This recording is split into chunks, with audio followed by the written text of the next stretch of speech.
Keith, first of all, the weather is so much better here on Sunday than it is on a Saturday or on Sunday. Welcome to Today at the Races, and we are definitely wrapping the week up here of racing. Plenty of prices that we've had so far, Keith. Yeah. Plenty of potential for more of those prices here on Sunday. Yeah, we had some good payouts yesterday. Yep. Had an early pick 5, pay over $11,000. Some other good payouts along the way. Middle pick 4 ticket, 3 of 4 last leg. I was talking to one of my buddies down there in the grandstand. I'm like, I was so upset with him. I knew one of the firsters was going to win that race. And sure enough, I drop Gorham off the ticket to make it a $12 ticket. Right. There he goes. And Right. Quince Brew, let me tell you something. As a chart caller and watching races, that was really good. That one had kind of intermittent works. They did a good job there. They got the money with Quince Brew. We talked about that horse on the show. We talked it up. Was Kinda Toussaint, Captain Quint, some horses that have run pretty fast. Broke a little slow, rushed up, dueled, ran hard the entire way, and got it done for Gorham and Company. It's good to see him back on it. Brisked along on that sloppy surface as well. Really nice to see there. Especially, it's nice to see Mikey Gorham kind of coming back on a really nice kick here. But let's kick on to that early pick 5. Of course, taking a look at the track. The track is still drying up, Keith. Track is still good, but again, so much better weather. Yeah, I mean, we've done a good job here. I think we'll get to fast during the day. Sun shining, it's warm. Breeze, we don't have a ton, but that track looks in good shape. Might be tight, and speed might carry. You wanted to be pretty close to the lead yesterday, too. If you were there quarter pole home, you were pretty much around it. Yep, there we go. First race starts the early pick 5. Of course, a maiden claiming 20,000, going 3/4 of a mile on the dirt for the 4 and a 5-year-old. Scratching the 2 Dialer. Keith, you have the number 5 on top, an Infinite Series for Marilyn McMullen. Carlos Lopez gets the call. Giving me the signal there with the mic. I'm sorry about that. It could have been the scruffy face. One day. The more you talk about it, it's like a zit. The more you talk about it, the more we notice it. So Anyhow, you're back in action. I hope we're clear here. Let's get the opener. Let's get it done. Opener was, I thought, kind of tricky. I think the road is going to go through Little Skippy. Great Googly Moogly is going to have some speed. I'll talk about Little Skippy first. Went back and looked at the rerun last time. Broke sharp, kind of rated back off of those leaders. Made a move in hand. Looked like a winner. 7/8, maybe just a little bit too far. Has gone a mile. 7/8 now to the 6. Could be the speed from the inside. Could be tough. I think it'll get the better of the 3 by the time they turn for home. But Infinite Series, a horse that had some trouble last time out. All these horses have had lots of chances. But I think this might be the best one from just off the pace. Will be lurking, I think, can draft right into position. That horse just inside of him doesn't have a ton of speed. So I think he can go up and kind of follow Little Skippy. Great Googly Moogly. I'll use Little Skippy in the mixed money room. Definitely a horse you have to still consider. 0 for 20, but fits with these. Going first off the claim for Cole and Claceris. Claceris, the last couple years, small sample, but he's 3 for 7, 4 for 7 in the money with these maidens first off the claim with an ROI 583. So that's a good one. Money room should be tracking in there today. 5176. We've got the same 4 in the opener. That we do. Let's talk about your early pick 4, Keith. Of course, your ticket. Yeah. Let's see if we got any singles today. Nope. No singles, and it's 12. I'm just still miffed at salty. that. Yeah, I am. It's okay. 2, 3, 5. It's okay. in Everybody race. needs a little salt on Sunday. Yes, to get you started. And a tough race, too. We'll go 3 deep there. 2 deep in the 3rd. Scratch the 3, scratch the 4, down to a 5-horse field. Mama's Lino, Determined, blew out of that same race. Race 4. With the 1 and 4, same thing. Watch Your Tongue Canoodle coming out of the same race. And the 5, like Malinois today, the 1, the 5 in the dance. That's still a pretty tough race. They're pretty close. They are. Malinois just woke up some changes there. We'll talk about that. I'm going to key around that one in the 5th for Phil Capuano. $12, that early ticket. $12. $1 for Keith. If you still there, claiming 12.5. To start off that first leg, going 3/4 of a mile on the dirt for the 4-year-old and up. Keith, you and I both have the number 2, El De Leo, in the barn of Claudia Gonzalez. Torrealba takes the call. 4 scratches. in 2023 and this last entry in 2024 in late January. Looked like he might finally be on pace with some works up at Parks. I don't love this race, I can tell you that. I'm taking a little stab here, taking a rider. I'm believing in right now with Toralba, but you go back to race, it's been a long time as a 2-year-old, right? Yes. Yeah, I mean, that win was okay. Then the race prior to the layoff comes out of a pretty good race. Zydeco, 6th place was O'Connor Sunset. This horse has been pretty competitive in 2 other ends. His tops is 85. Now we're reaching a little bit, but I do think there's a little bit of speed to set things up. Moncrief definitely from the inside, maybe Never Coast. El Delio could possibly bring the right kind of late punch. The Great Gazoo, I think getting back to 6 might be a little bit better for him. So Gorham again, Rodriguez. I thought made that run into the flow, just a slight flatten last time out. Should be in great position, top of the stretch. I'll key around the 2 and the 5. 6 is your kind of your long shot horse. Also out of that race, kind of jumped up at a big number last time. Cruz stays, rooting again for a smaller barn, and Amy Cortez does good work. 2, 5, 3, 6. Prince Fire video. We have a video. Yeah, let's go to the video on Prince Fire. And I think lurking there at 12 to 1. It's had some serious issues the last couple races on off tracks. Catches a good to fast track today. 2 back clip heels, was in tight. Last time out at the break just wasn't tied on. I use that term fidgety. Just in there acting up enough to get him, off kilter. I thought all in all, he didn't run terrible. He comes out way wide on the 27th. Everybody in class knows the 27th wasn't the place to be wide, the day to be wide. And, showed a little bit of late life. Prince Fire just needs to break and get into position because the 3-back try, good enough, can get to win this race. And there we have it. Keith Fusel goes 2, 5, 3, 6 there in race number 2 to start his early pick for the second leg in. Race number 3 is claiming 20,000 for the girls.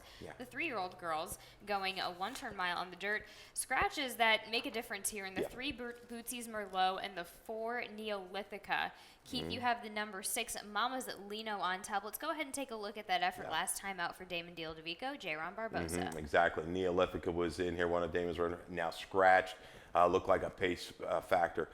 Mama's Lino in this race, just again, the last 2, the trips, I'm giving her some excuses. It was wide on a pretty good inside day on the 14th.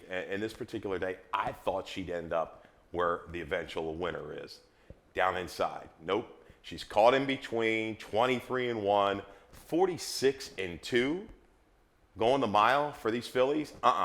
Ain't going to happen. The beneficiary is calling another play. I thought Sky Victory ran very well involved in that pace. You see that even a little bit in tight. She gave effort to about mid-stretch.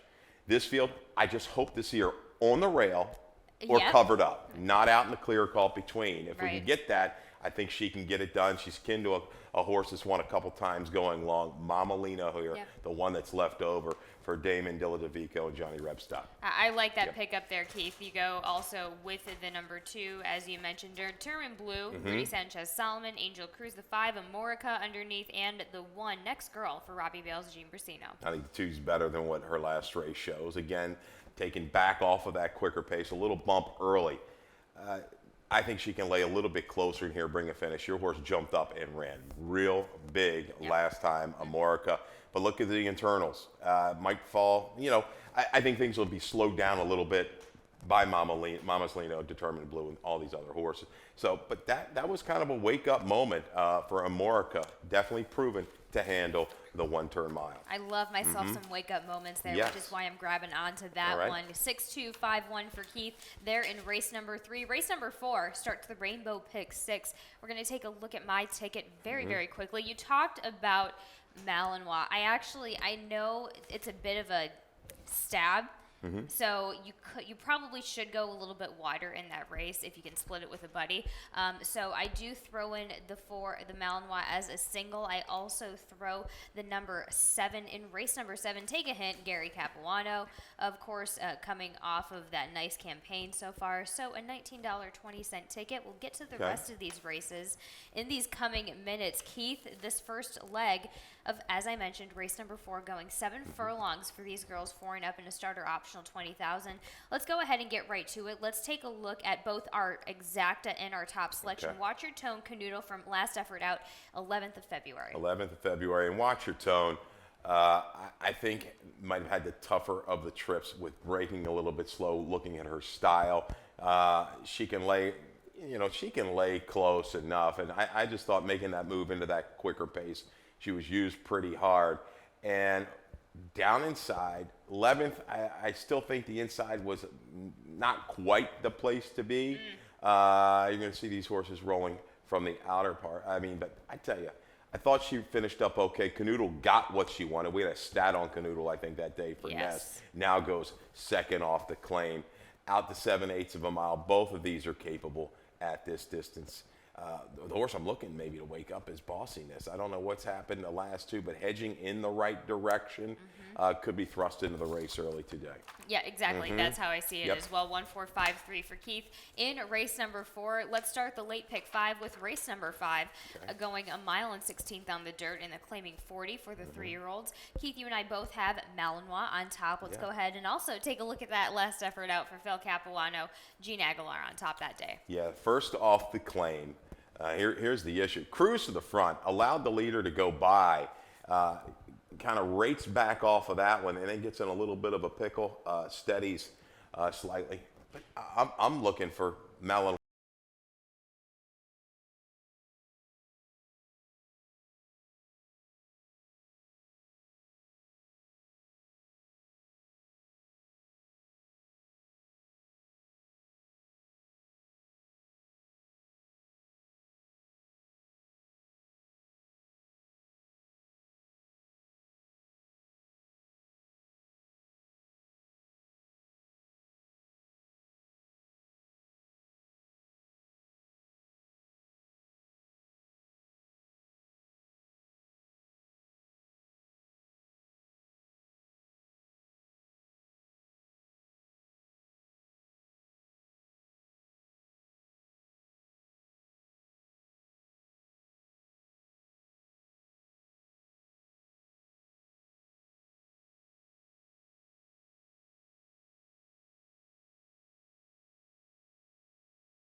When it comes to getting back in the game, there's only one team to turn to.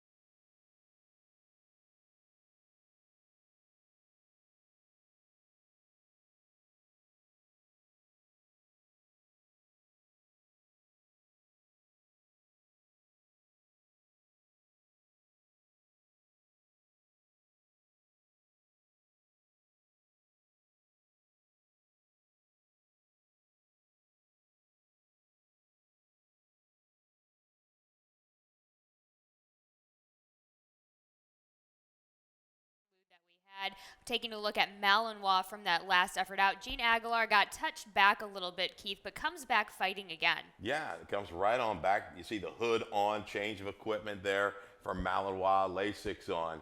First time Phil Capuano, and just determined the entire way. That final time was strong, and this guy took a ton of money late. I remember that my partner Bill had this horse. I'm going to say he went from 16-1 around that to 5-1 in a flash. So the money showed up. You've got Michael Sanchez, very capable rider here for Phil Capuano. Inside positional speed, that wake up.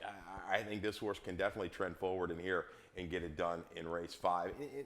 If you kind of, I'm going to just kind of key around him, because the rest of these, the whole field, you can kind of talk yourself into every one of these. Yes. There's some positives going on.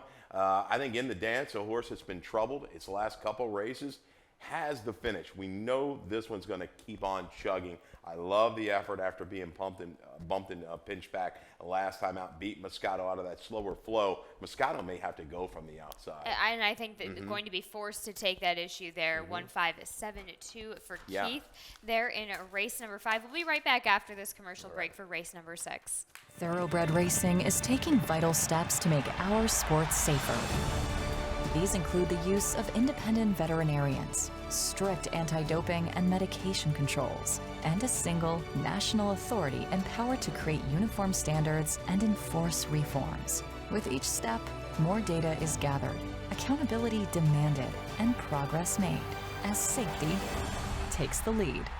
Visit ntra.com/safety for more. And this does start the late pick 4 and the jackpot super high 5 here in race number 6. Maiden claiming 30,000, 3/4 of a mile in the dirt for the 3-year-old fillies. Keith, you go with the number 3, Maddie 10 for the Barn of Corrales. Georgie Hernandez gets the call, comes back down from the mile distance last time out. I think races 5, 6, and 9, they were very confusing for me. This one, I think, takes the cake. I've got all written up top. Okay. If you're doing some multi-race wagers, if you can afford to do it, again, there's a reason to kind of like everybody in here. I'm not knocking any runner. I think they all have got a shot.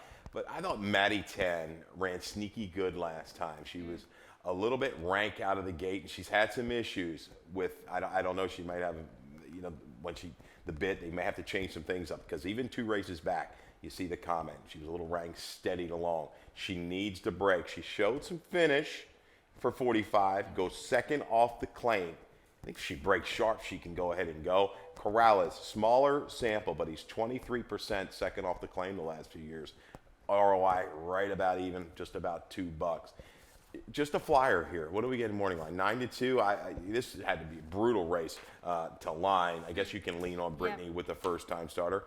KK Pop, I think, ran better than what that number suggested. A beaten favorite. Its first 3 races, she came back last time second Lasix.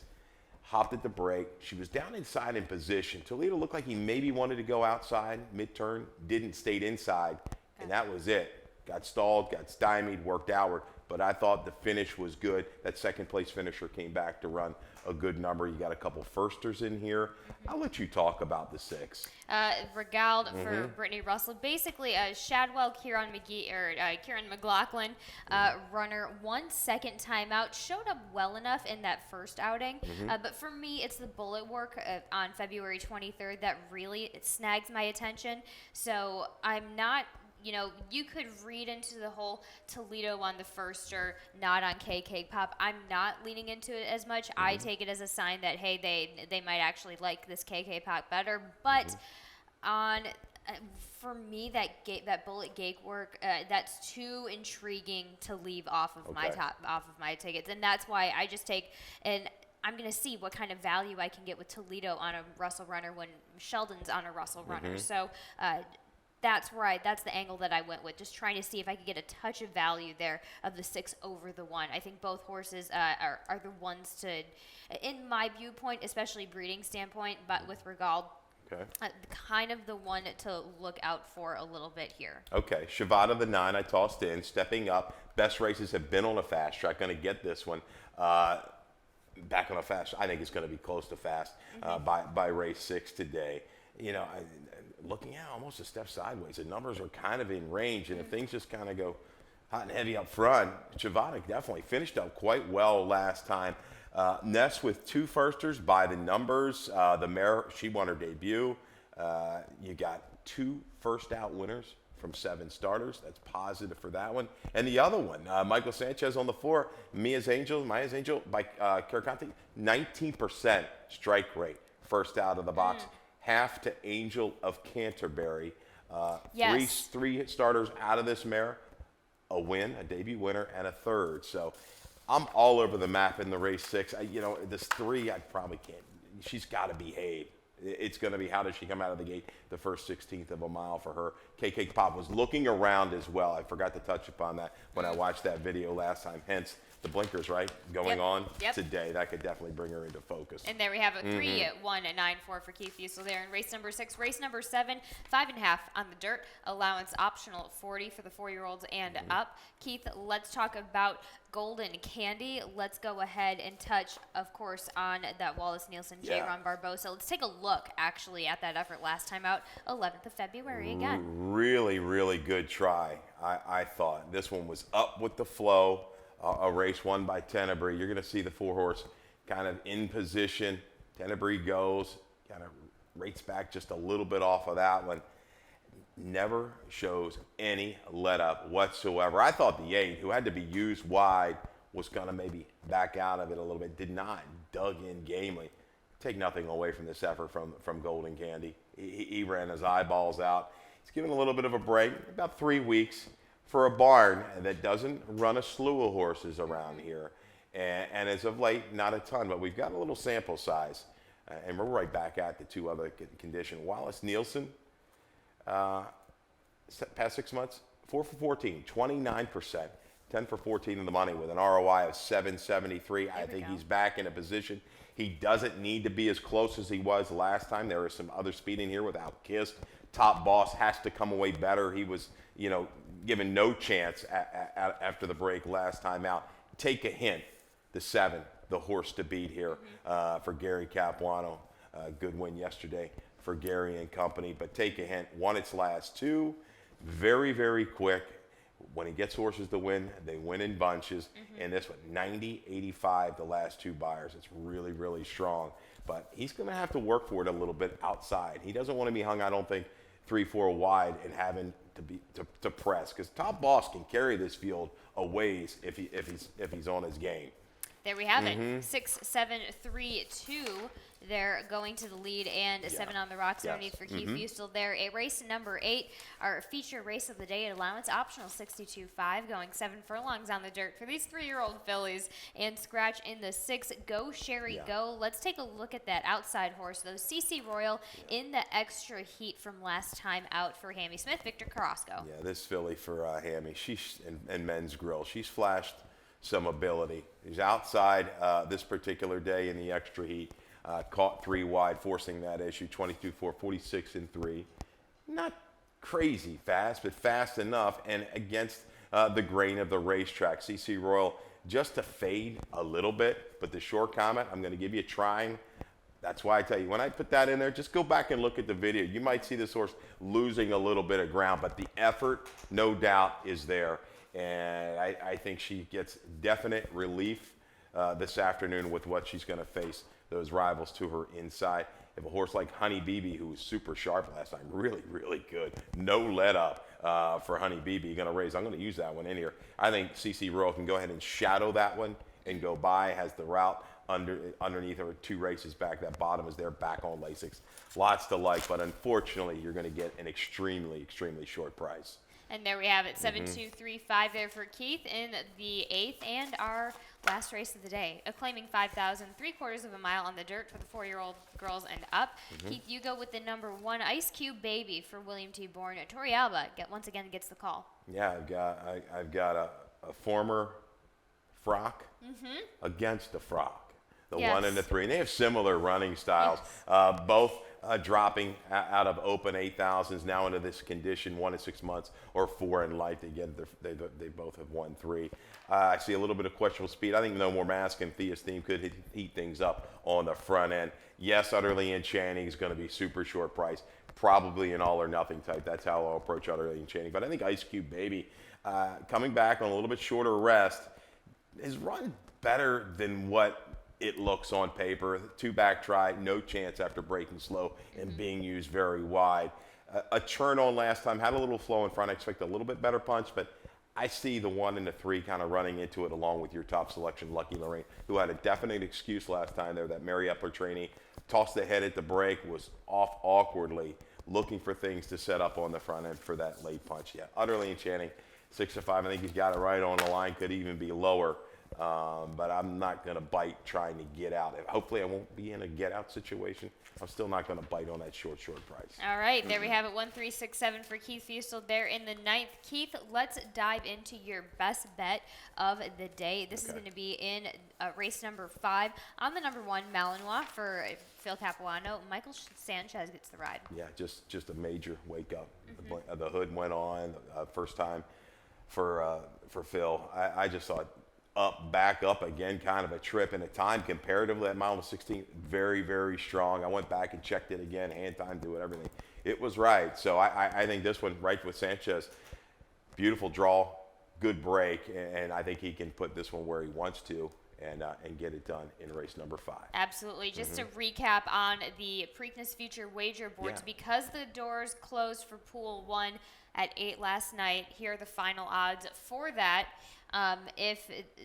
There are prices, and if you want to go to those, go over to Preakness.com or Pimlico.com for that future wager. Yeah, there's a couple big, hefty payouts that are laying there, right there for some people, and I hope somebody gets lucky there. I think the field came down to about 5. I think that's about as low as maybe I would have taken the field, all other 3-year-olds at this time. Nisos just maybe a little too short for me. Of course, like Endlessly, I thought was worth a few dollars, but glad everybody jumped in. 136,000. You're going to get another chance at round 2. There we have it. Yep. We are going to go over to David Rodman for some more changes and scratches. Thank you for joining us on Sunday and this weekend, and Keith and I will be back next Friday. All right. Good luck, everybody.